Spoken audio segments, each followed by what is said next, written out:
Oi, gente, sejam bem-vindos ao meu canal. Se você é novo por aqui, eu costumo falar sobre casos criminais reais nas quartas e nas sextas eu falo sobre mitos e lendas enquanto me maquio. Então, se você gosta desse tipo de conteúdo, não se esqueça de se inscrever e deixar o seu like, que é muito importante para a divulgação do canal. E se você chegou de paraquedas por esse vídeo, essa semana eu tô comemorando 1000 inscritos, então teremos vídeo a semana inteira, de segunda a sexta. E já tivemos 2 deles, onde eu falei sobre Ted Bundy e Jeffrey Dahmer. E hoje eu vou falar sobre um outro serial killer chamado Robert Hansen. Então chega de blá blá blá e vamos pro caso de hoje.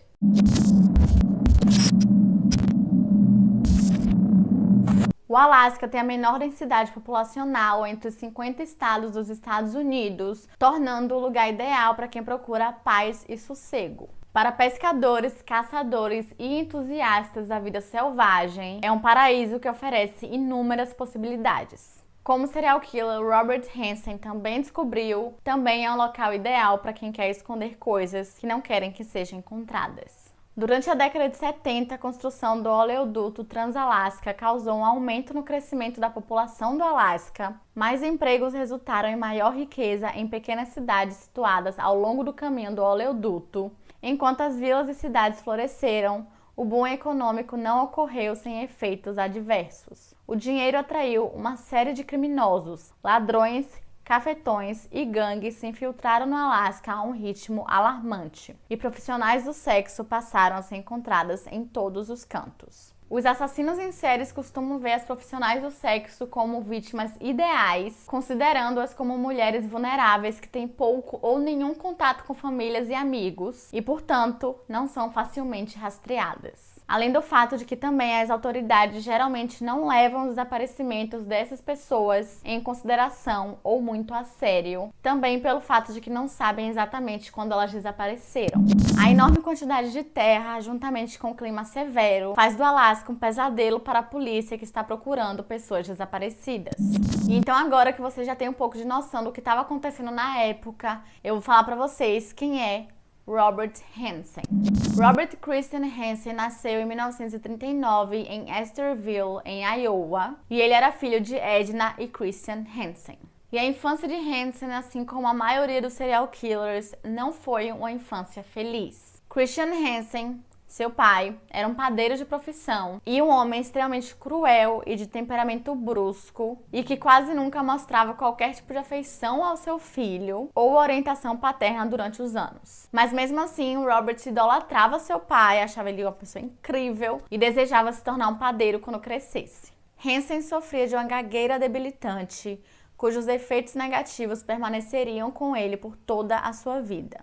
Sua incapacidade de se comunicar facilmente com seus colegas de classe fez com que ele se tornasse muito tímido. Na tentativa de evitar o contato humano, Hansen se isolou da melhor maneira possível. Fisicamente, ele era magro e seu rosto era cheio de cicatrizes de acne, e ele foi continuamente rejeitado pelas meninas, o que acabou fazendo com que Hansen adquirisse um profundo ressentimento em relação às mulheres. E então, como ele era uma criança muito isolada, ele começou a encontrar consolo na caça esportiva. E ele passou a ser fascinado por armas e também pela sensação que ele tinha quando ele perseguia e matava algum ser vivo, fazendo também com que a caça desse a Hansen um controle que ele nunca teve nas outras partes de sua vida. Quando ele terminou o ensino médio, ele se alistou no US Army Reserve, servindo apenas 1 ano antes dele receber alta. Ele então encontrou trabalho como sargento assistente em uma academia de polícia e em 1960, com 21 anos de idade, ele se casou com uma mulher mais jovem, mas eu não consegui encontrar quem era a mulher e quantos anos ela tinha, porque ele já era jovem nessa época, então não sei. Em dezembro de 1960, ele foi preso e condenado a 3 anos de prisão após incendiar uma garagem de ônibus escolar do Conselho de Educação do Condado de Pocahontas. E enquanto ele estava na prisão, ele foi diagnosticado com várias condições de saúde mental, incluindo transtorno bipolar e episódios esquizofrênicos. E enquanto ele cumpria sua sentença, sua esposa acabou o deixando. Hansen acabou cumprindo apenas 20 meses na prisão, sendo libertado em 1962. E no ano seguinte, ele acabou se casando com Dorla Henriksen, com quem ele teve 2 filhos. Em 1967, Hansen e sua família deixaram Iowa e foram para Anchorage, no Alasca. E para ele, a mudança para o Alasca era um sonho se tornando realidade, considerando que não tinha muito movimento em Anchorage, não tinha muita coisa, que era algo que se adaptaria bem com seu silêncio e sua solidão. Além do fato de que o Alasca fornecia grande oportunidade para a caça de animais grandes. E em Anchorage, Hansen conseguiu fazer o que ele tanto queria, que era se tornar um padeiro, assim como seu pai. Ele dirigia sua própria padaria enquanto Darla trabalhava como professora. E a vida dele estava ótima, ele tinha uma família que o amava, o seu negócio era bem sucedido e ele era muito respeitado na cidade. Os clientes da padaria e seus vizinhos viam ele como uma pessoa reservada, mas muito amigável, e nada nele parecia preocupante. Quando Hansen não estava trabalhando na padaria, ele passava seu tempo caçando. Ele havia se tornado altamente habilidoso após muitos anos de prática e considerado por outros caçadores. Porém, com o tempo, ele estava começando a se cansar da caça e, apesar do fato de as coisas estarem indo muito bem em sua vida, ele ainda nutria um ódio muito grande por mulheres. Mesmo depois de 14 anos, pensamentos sobre as adolescentes que o ignoraram e zombaram dele no ensino médio continuaram a atormentá-lo, o que fez com que ele se convencesse de sua necessidade de vingança. E o Alasca acabou atendendo a essa necessidade dele, porque, como eu falei anteriormente, teve um boom econômico fazendo com que tivesse bastante crime naquela época e muitas profissionais do sexo andando na rua. Foi então que, em 1971, as mulheres começaram a desaparecer de Anchorage. E os desaparecimentos eram praticamente na Fourth Avenue, que era onde estavam localizados os bares e os clubes de striptease. Inicialmente, Hansen era bem desajeitado na sua vida do crime, ele ainda não tinha descoberto seu modus operandi. Em 1971, ele tentou sem sucesso sequestrar uma menina de 18 anos chamada Susie Heppard sob a mira de uma arma e mais tarde ele foi acusado de agressão por uma arma mortal por um grande júri. Poucos dias depois, ele raptou uma dançarina de topless em Anchorage e a levou para uma cabana na península de Kenai, onde a agrediu sexualmente. Com a dançarina em sua caminhonete, ele estava voltando para Anchorage, até que ele teve uma ideia. Ele decidiu parar na beira da rodovia e pegou sua Ranger Mini de calibre 14 e apontou para a mulher, dizendo para ela correr. E ela estava desesperada, ela implorou muito para que ele não a matasse e ele concordou. Ele mandou que ela escrevesse o nome de todos os seus familiares e seus endereços, porque se ela falasse alguma coisa para a polícia, ele faria questão de caçar e matar cada um deles. No Natal de 1971, começaram a surgir alguns relatos de um corpo de uma jovem que tinha sido encontrado na península de Kenai. E convencida de que seu sequestrador era o assassino da jovem, a dançarina resolveu ir à polícia e falar tudo o que ela passou. E ela chegou a conseguir identificar Hansen em uma série de fotos. E ele foi preso e mantido sob uma fiança de $50 mil. E é aqui que a gente começa a ficar com muita raiva desse caso, porque é absurdo o tanto de vezes que esse homem foi preso e foi solto, logo depois. Então respirem fundo, porque eu tive que respirar muito fundo no momento que eu tava fazendo o roteiro desse caso. Vários amigos de Hansen foram até a polícia falar que era impossível que ele fosse o culpado daquele crime, incluindo o ministro da igreja, que falou que ele era um ótimo cidadão e que era impossível ele ser aquele monstro. Afinal, ele era considerado um membro destacado da comunidade que estava sendo acusado por uma dançarina de topless que era conhecida por usar drogas. E então a dançarina, que não estava mais aguentando tudo que ela estava ouvindo, ela estava sendo massacrada por todo mundo, ela decidiu retirar as acusações contra Hansen. Em outro erro judicial, Hansen chegou a ser condenado a 5 anos de prisão pelo assalto de Susie Heppard, mas Hansen, que era um homem extremamente manipulador, ficou apenas 3 meses. Durante esses 3 meses, ele agia como o prisioneiro perfeito, convencendo os guardas da prisão de que ele não era ameaça nenhuma para a sociedade. Participando também de várias consultas com psiquiatras, alegando que ele estava curado de sua doença mental que ele havia sido diagnosticado anteriormente. E eu não sei como, mas eles acreditaram. E a partir disso, as datas dos assassinatos, elas não são certas. As fontes geralmente se referem a um período de 12 anos, entre 1971 e 1983, quando Hansen assassinou pelo menos 17 mulheres. No começo, Hansen não as estava assassinando, ele sequestrava as mulheres e levava para uma floresta onde as agredia sexualmente e depois levava elas de volta para Anchorage, porque ele sabia que se elas fossem até a polícia, ninguém ia acreditar nelas de qualquer jeito. Em 1976, Hansen foi preso por roubar uma serra elétrica em uma loja em Anchorage. Mais uma vez, ele foi condenado a 5 anos de prisão, mas só cumpriu 16 meses. Apesar dele ter esse histórico criminal, ele era considerado uma pessoa muito boa na comunidade e amigo de todo mundo. E Darla, que era sua esposa, a esse ponto não tinha noção nenhuma do monstro com quem ela estava casada. Entre 1978 e 1983, as mulheres de Anchorage estavam desaparecendo a um ritmo alarmante. Enquanto algumas retornavam, a grande maioria não. Hansen comprou um Piper Super Club, que era um avião pequeno para 2 pessoas, que ele usava para transportar as mulheres do aeroporto de Merrifield, em Anchorage, até sua cabana na área do rio Neat, no Vale de Matanuska. Primeiro, ele levava suas vítimas para sua casa na Old Harbor Avenue, onde mantinha sua coleção de armas, troféus de animais e lembranças de suas vítimas trancadas no porão, que ficava fora dos limites de sua família. Este quarto era onde a tortura começaria. Hansen amarraria suas vítimas e depois as agredia por várias horas. Ele então as forçava a entrar em seu avião com uma arma, levando-as para o rio Neat. E era ali que a diversão de Hansen realmente começava, onde ele tinha mais poder e controle sobre elas. No meio do nada, com os olhos vendados, ele as deixava ir. O desespero e o leve vislumbre de esperança de que elas pudessem sobreviver dava a Hansen uma onda de prazer doentia. Enquanto as mulheres tropeçavam e corriam desajeitadamente em círculo na floresta, Hansen as perseguia com seu Ranger Mini 14 e uma faca. Isso provavelmente durava várias horas até que as vítimas cansassem e desistissem de qualquer esperança de que elas sairiam dali viva. E então ele as matava e enterraria seus corpos em uma cova rasa na tundra do Alasca. E antes de deixar suas vítimas lá, ele pegava sempre alguma coisa, podendo ser uma joia ou até mesmo uma carteira, e marcava em um mapa um X exatamente no local onde ele tinha enterrado sua vítima.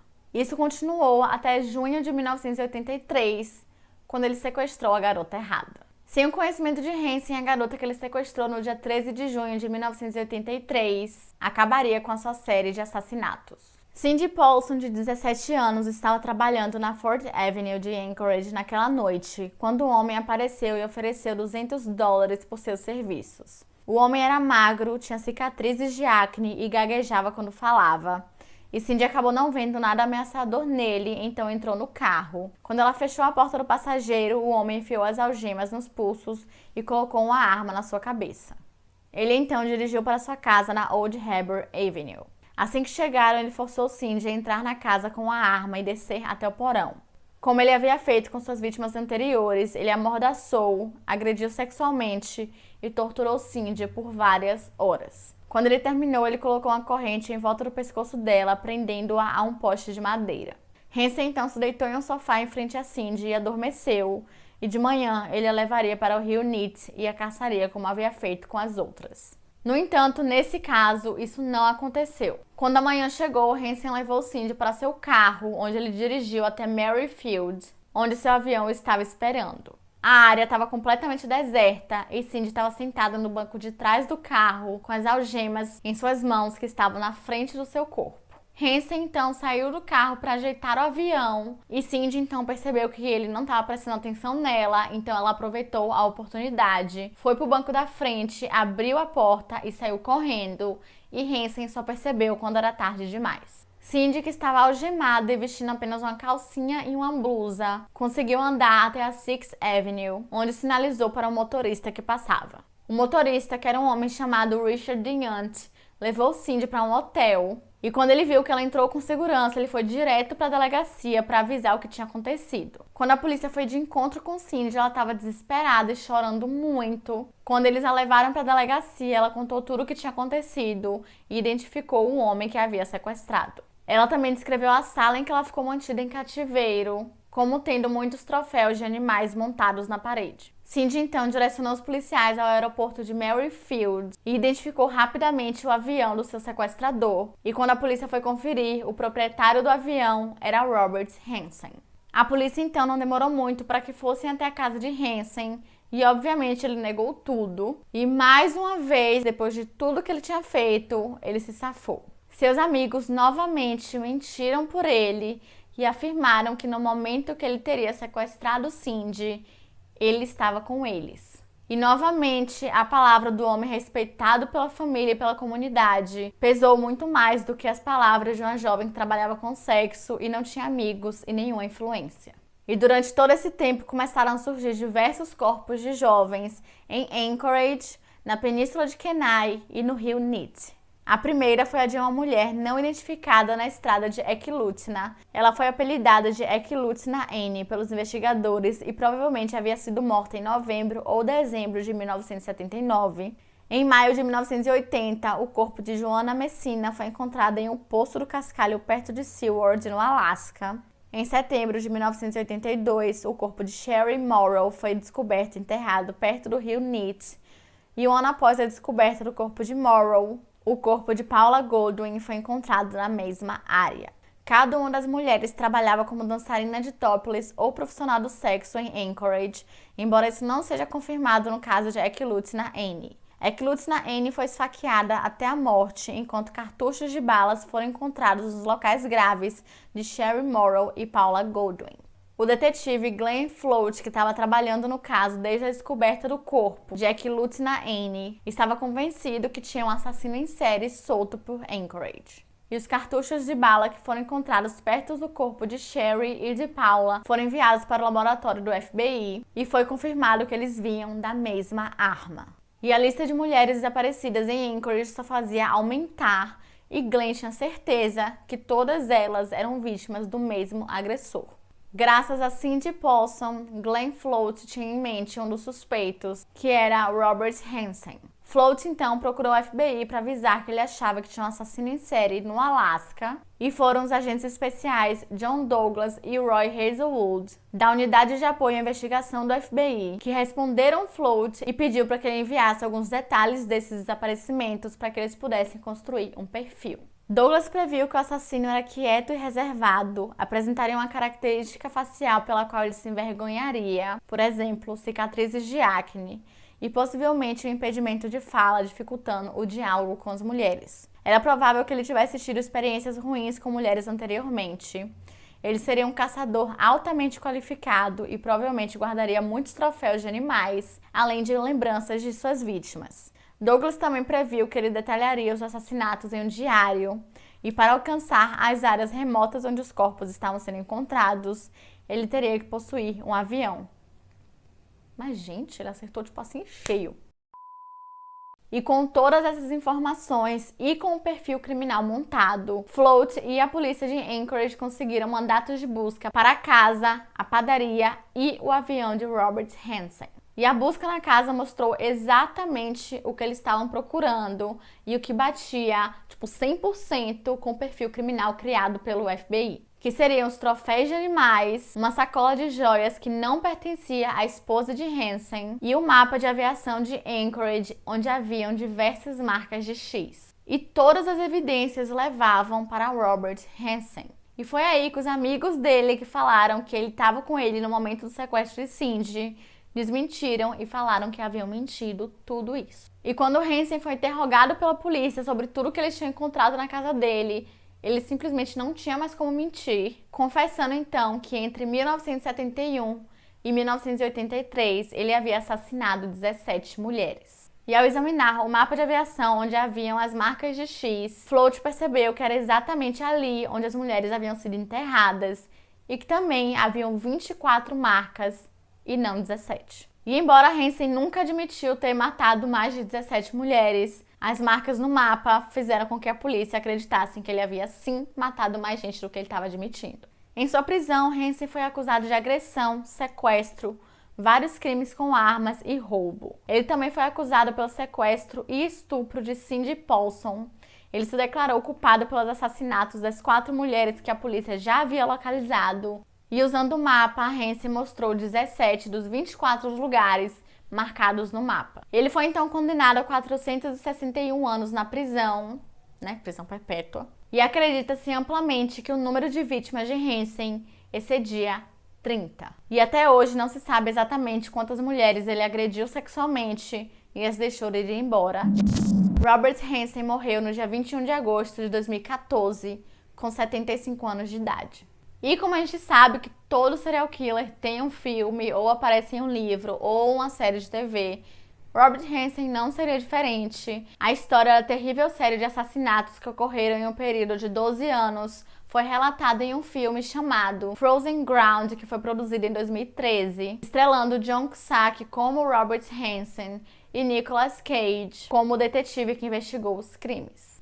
E é isso, gente. Esse foi o vídeo de hoje. Eu espero que vocês tenham gostado. Se vocês gostaram, não se esqueçam de deixar seu like, ativar o sininho, se inscrever, comentar, tudo aquilo. E não se esqueçam que ainda temos mais 2 vídeos nessa semana. Então, até amanhã.